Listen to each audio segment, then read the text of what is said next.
मिन्नी, चिकी गांव में रहती थी। हमारा इतना टैलेंट है, क्यों ना यूट्यूब चैनल शुरू करें। मिन्नी बोली, हमारे पास कैमरा नहीं है।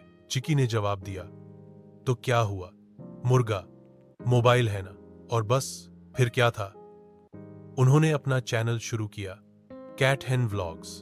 पहला वीडियो था मुर्गी का मेकअप ट्राई विद बिल्ली।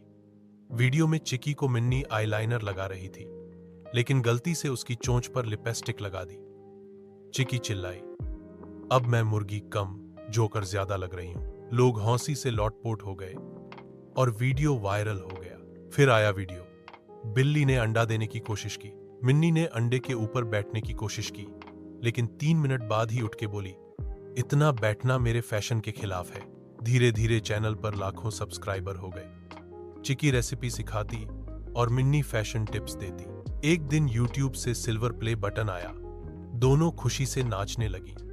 मिन्नी बोली, अब हम यूट्यूब स्टार हैं। चिकी ने कहा, हाँ, और अगला वीडियो होगा मुर्गी का कैटवॉक और बिल्ली का एग रोल। और इस तरह मिन्नी और चिकी की जोड़ी इंटरनेट की सबसे मजेदार और अनोखी जोड़ी बन गई।